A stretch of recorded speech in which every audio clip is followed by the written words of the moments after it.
Yay! It is Orange Day at Guitar Paradiso. Welcome, my name's Pete. My name's Mick, hello. Hello, how are you?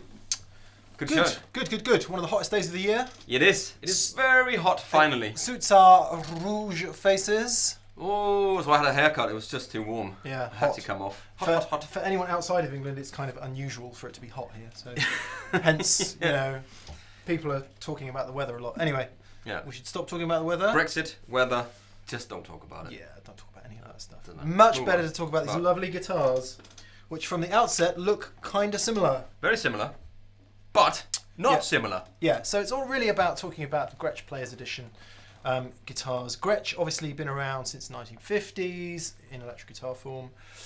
Made really jumping to prominence through Chet Atkins, of course. Yeah. Did you know, Pete? Here's a bit of trivia for you. Chet Atkins was not only a fantastic guitar player, he was also A&R head of RCA Records. Was he? Yeah, Well, I there we think go. he might have even been head of RCA Records, so I need to check that. And Chet was responsible for building those really famous studios, presided over much of that. Oh. He was also instrumental in the careers of people like the Everly Brothers, Dolly Parton. I mean, you can just list them off. Chet was right there Yeah. in the middle of when country music and rock and roll absolutely happened, and he was super important in all of that, on top of being an amazing player. And for those of you who have never heard Chet Atkins play the guitar, go on YouTube now, look for a video where he's playing a track called Mr. Sandman Yeah. from the 50s, and just, Just enjoy it, because it is ridiculous. they called him Mr. Guitar for a good reason. Yeah. Anyway, so there we are, back in the 50s. Yeah.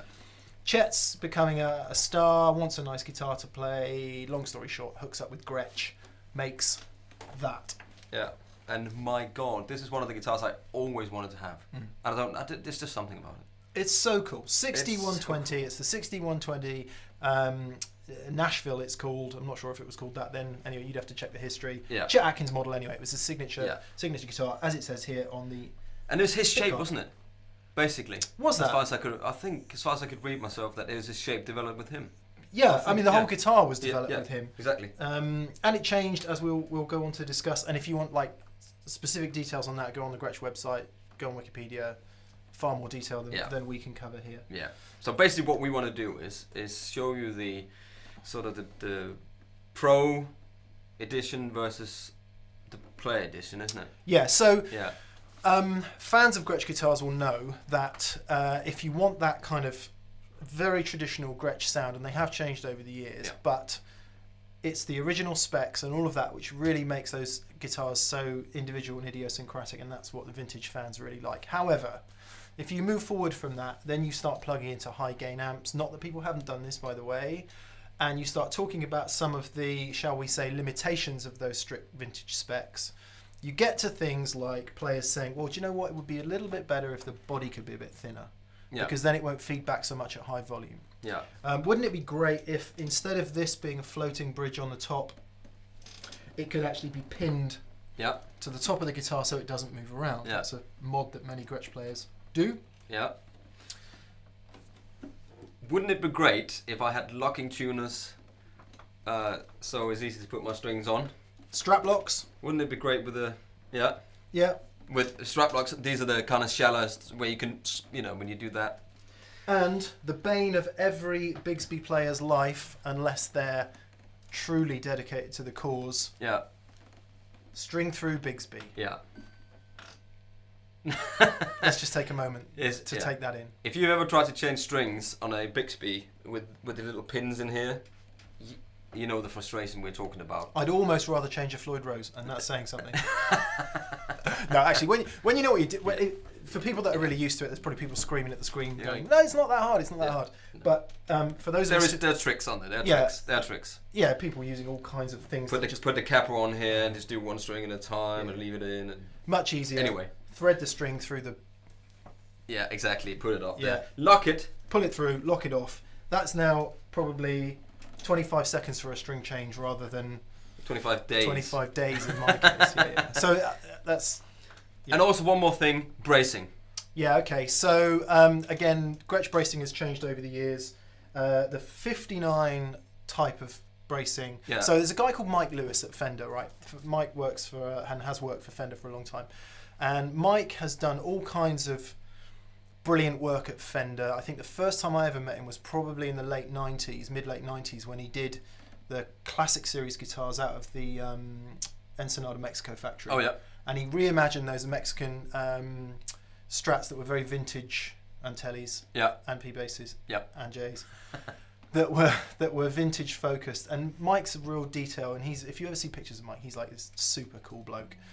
And he's been through various bits of Fender, just getting them bang on. And his arrival at Gretsch was like, everyone went, yes, great, Mike's here, everything's fine.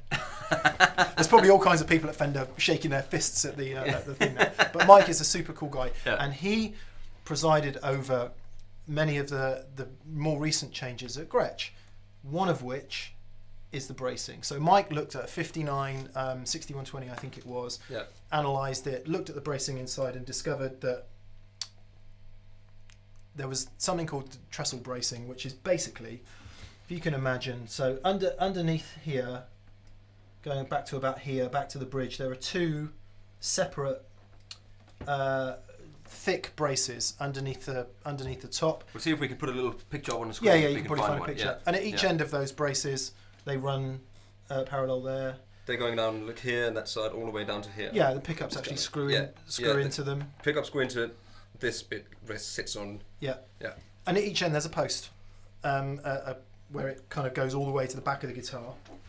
That's what happens on that guitar, and that just keeps the top, puts some integrity in the top, but still makes sure it's a hollow body guitar, as opposed to like a centre block, more Gibson approach. Yeah. And Gretsch have done it in other ways over the years, but that's the way it's being done. And there is other models where you've got the whole full centre block in them and stuff. Yeah, that's a completely separate thing. Signature models and talking traditional Gretsch, it's that trestle style bracing, and as I say, it has changed over the years. Yeah. So that's a 2 3/4 inch body thickness. Yep. 2 1/4. Okay. Yeah, it's much slimmer if you can see them next to each other. Yeah. And so, in order to maintain the hollow body feel and not make it too stiffly braced. Yeah. Eventually we'll come to the point. The ML bracing, which is the new bracing, which is in the Player's Edition guitars, is very similar to that trestle bracing, except it doesn't have the posts at this end. Yeah. So it's got them here under the bridge, but not down here. So 2 legs, 4 legs. Yeah. Inside. Like the difference between a human and a dog, a flamingo, and a flamingo, and a bear. And a bear. I'd like to see that fight. I'd like to see that fight. I think the flamingo will win. So So it retains some traditional hollow body movement and isn't too stiffly braced, so you still get that hollow thing. And of course, on the body depth thing, if you find deep guitars difficult, because you have to be doing that, if you've got like very short arms. Yeah. Some people have. Yeah.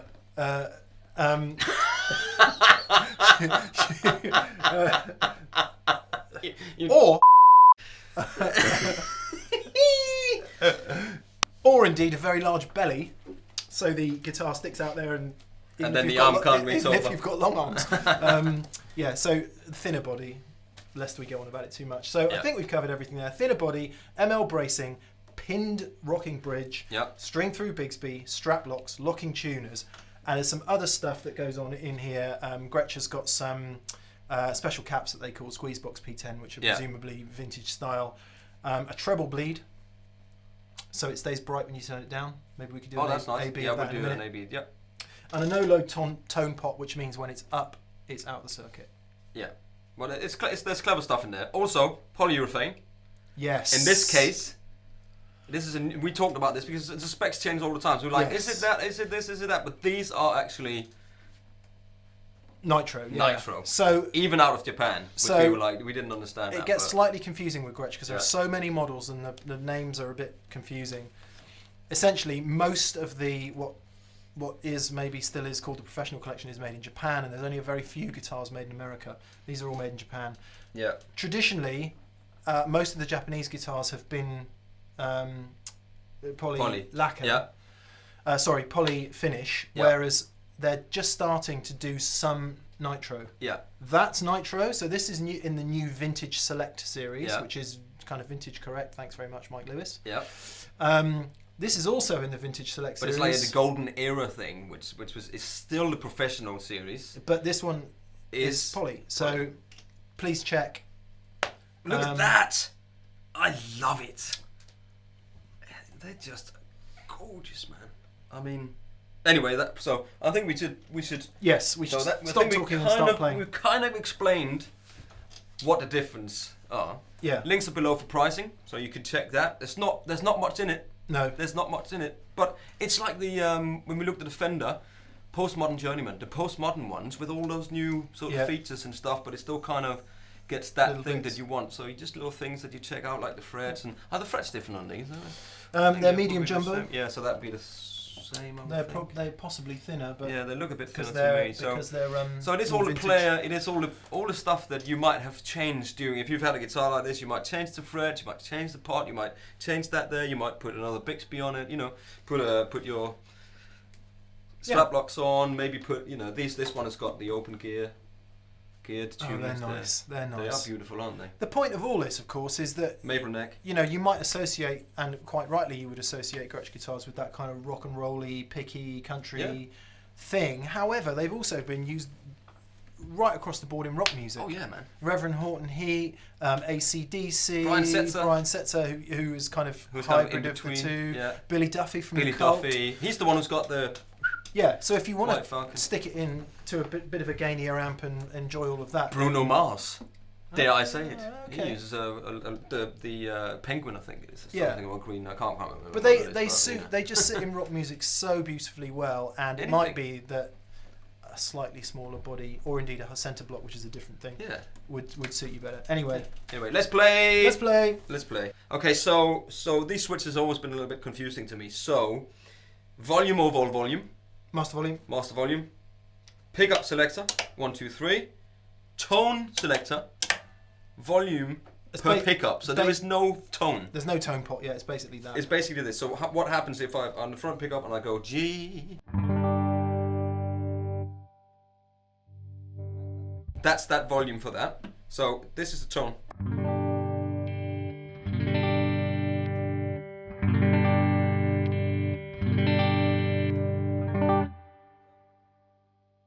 It goes from kind of that's the kind of your kind of a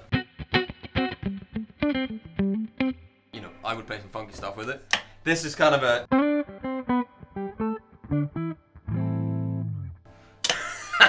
and I don't know what this one is.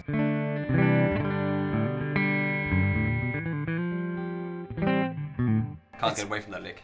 It's less than that. It's less than that middle one, yeah. I think a lot of people refer to that as the mud switch. The mud switch. Unfairly. I like it. Yeah. Look at this stuff. It's, why not? Just you roll a bit of the tone up. Just legs. Jazz. So anyway, let's. I'll put it in the middle position. I would imagine that would be kind of the natural tone of the TV Jones. Yeah. Okay, so.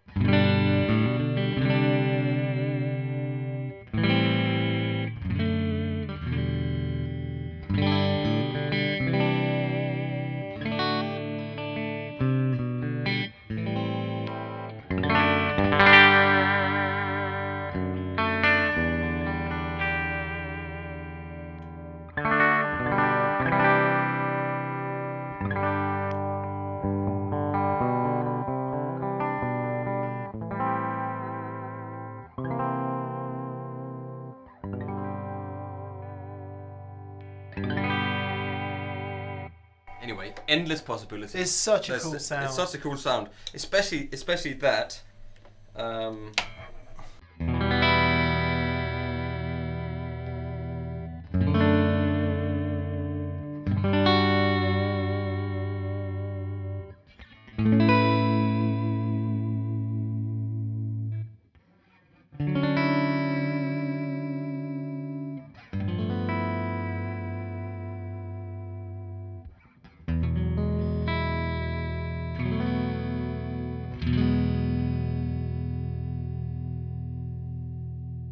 Oh man, it's just absolutely beautiful. It is. I just clicked in a T-Rex replica delay with a little bit of short delay on it. Anyway, let's hear yours. I'm going into. So Pete was playing through a Fender Hot Rod Deluxe there. Yep.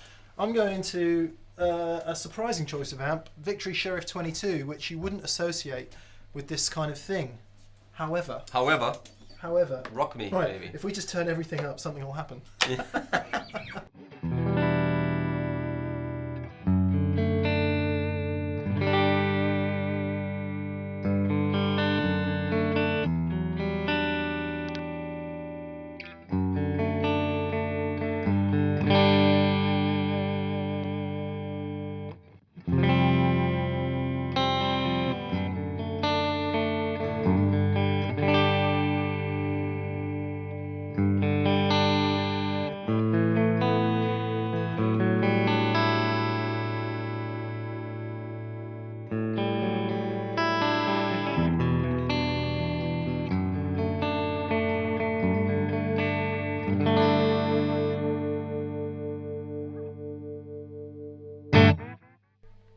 Such cool sound. I've got an MXR carbon copy on the floor there, and of course, just turn the modulation off a sec. And of course, come on, let's do it.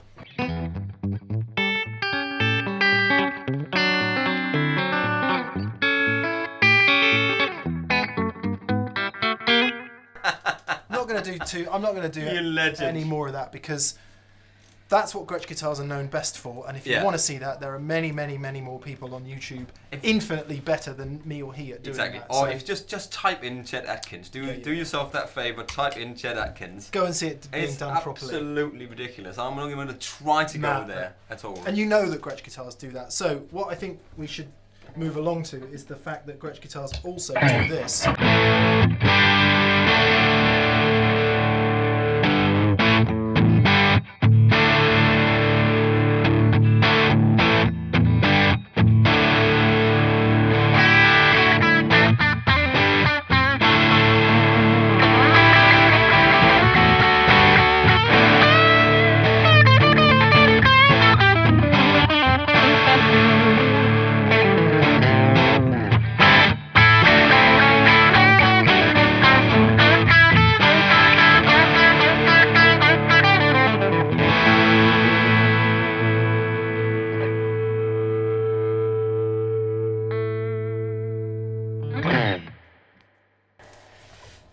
Yep. Who doesn't want that, is my question. Want that? Pete Townsend, I think, played a lot of Who's Next on a 6120 through a Fender Bandmaster cranked. Fantastic. So that won't get fooled again sound. That's what that is. So before we move on to the other guitars, should we just... and then we can give some observations as to what we think. Let's do it. Should we try that mindless rock piece again, Peter? Yeah. Okay. What? So just before you do that, this has a tone control then? I take it. Yes. So okay. Bridge volume. Yeah. Neck volume. Tone. Ah, there you go. So that's this tone switch is been replaced with a tone pot. Yeah. Yes, and even though it's kind of the wrong way round, if you're used to Fenders, it's actually kind of sensible because you get used to it. You know, yeah, you do. It's when you play different guitars, they all feel different. They all sort of sound a bit different. You have to play them a different way. So.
Nutter. You know what? This actually feeds back more than that did. Really? For some reason, I felt. Well, I mean, that would prove that the ML bracing is not killing the guitar dead. Yeah. Yeah, because which is a good thing. Actually, that's worth saying. If you want a Gretsch guitar that doesn't feed back at all, or at least, sorry, don't buy Gretsch. that feeds back less than a full hollow body, get a centre block. Yeah, it's a different thing. Different thing. Yeah. The Billy Duffy one, he's got the White Falcon with a centre block inside as well. I think his one is because he had a. I don't think his is fully centre blocked. I think it's just got slightly more. There's a lot of different. There's a full versions, centre block. So yeah, go on their website and have a look at that. So anyway, so I feel it's definitely different to play. I feel like that's a little bit easier for me to play. This plays a little bit more modern.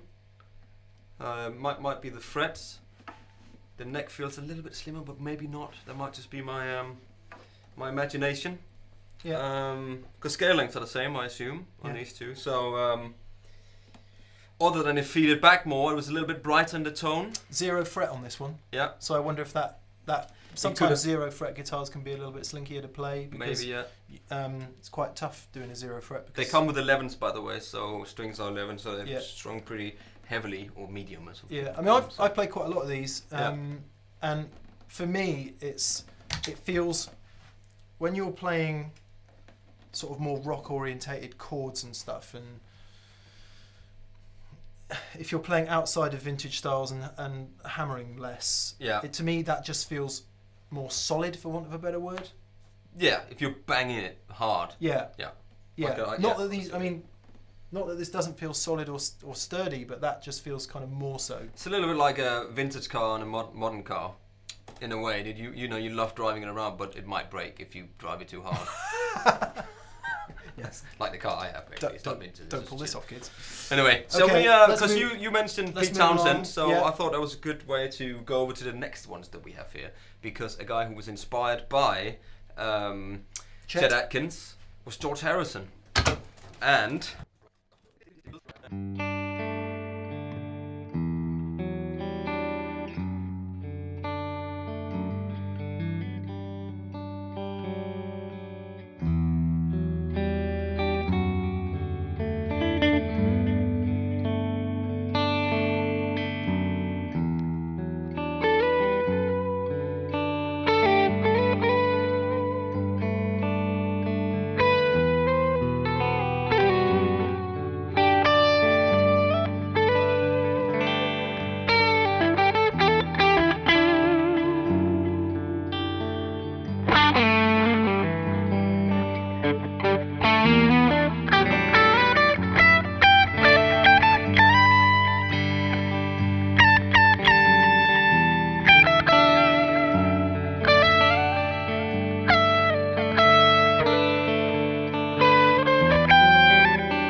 Wow. The sounds of that were so good, the light started flickering. And I know.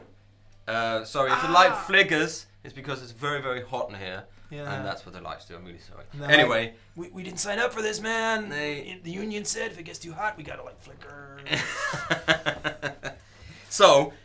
Wow! My goodness, that was like a tone I didn't expect for this guitar. So what happened there, Pete? What happened was I just picked the guitar up. I sort of didn't even touch anything, and I've got a Gristle King I put on, and I've got a replica delay as well, which I just tapped the tempo a little bit, and I just played it. That's what happened. Sounded mega. Wasn't that just delightful? It really was. Okay. It was nice. Right. So this feels much bigger than the other one. Yes, even though it is bigger. It is bigger. I'm pretty sure it's wider across there. And here's the funny thing, because before the Pro was wider, now it's narrower. Here we're diving into the deep waters of Gretsch's wide and varied catalogue. Swimming without goggles. Just to continue that analogy. I know. So let's say what we have got. So this. Also, the numbers, the model numbers are quite. This is the player's edition. That's what it is, yeah. Right. So this is a 6122T player's edition Country Gentleman. Now, Country Gentleman was what Chet did after he did that. Yeah. Double cutaway, slightly thinner body. Yeah. Yeah. That's as much as we need to know about that for the time being. Mm-hmm. However. It was actually more like this when it came out, which is the 6122T 62 Vintage Select Country Gentleman. So this is in the Player's Edition, that's in the Vintage Select. Yeah, edition. So the Pro, the Pro, Pro one. And what Chet said to Gretsch at the time was, look, when I plug into my dual rectifiers and I'm playing Slayer tunes, I'm playing Slayer. There's too much feedback, so can you please paint the F-holes on instead of... So there is no F-holes in this. Yeah, he didn't say that. He didn't really like Slayer, by the way. He didn't really play rectifier. It was a triple rectifier. And it was corn. Yeah. So more resistant to feedback, thinner body, and no F-holes, but painted on, I don't know, just to make everyone feel good. Yeah, exactly. If you're looking at this flap here, it's because we haven't taken anything off. We just got them from the store. They've got these little rubber gloves on the tip here as well, which we're not taking off, just so we don't. So interesting. I didn't know what these were until you told me. Switches. So there's more switches on this than there are on the other ones. So if you can zoom in on this here, it's got two switches here on each side of the Bixby, and if you look here where the pickup is, when I do that, a little piece of foam pops up and dampens the strings 3 at a time. So you can either have these dampened, you can have all of them dampened, or you can just have the top string dampened. It was a thing in the 50s and 60s. Like basses had dampers. Yeah, because you were like boom, boom, boom. And I'm not quite sure that this is where I need to go back and listen to some more Chet Atkins and have a look and see when these were in. I got a theory. Yeah. Because I was mucking about with this earlier, right? Mm-hmm. Chet played with a thumb pick. Yeah. And I'm gonna have to go and watch some videos of Chet, like you said. Oh no. I must watch some more of it. And if you want to get the Chet sound, right, you basically need to damp the strings and even better if you got some of this on.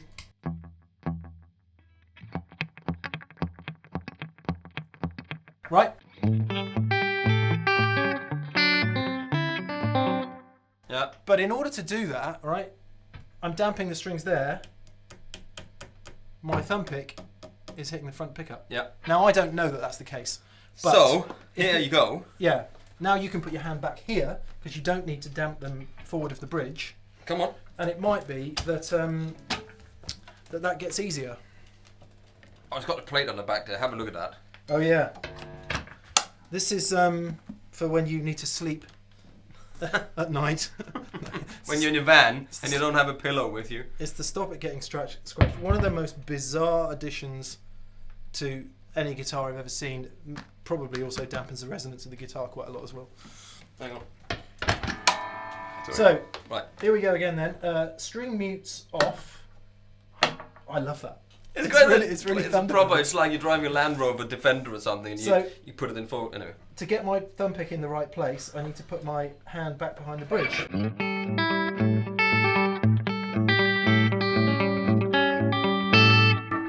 it all sounds wrong because it should sound like this.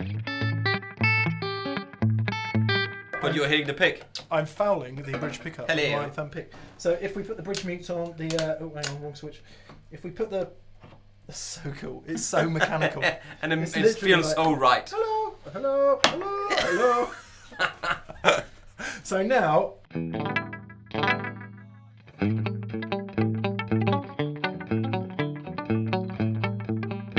Now, try to take the top, the lower 3 strings off, and then do the same thing.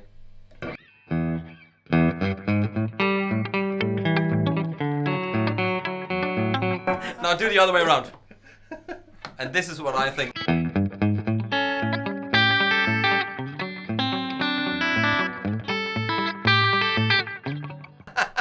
Isn't that difficult? But there must be a reason why it's 3 and 3 and not the whole thing in one go. Yeah. Anyway.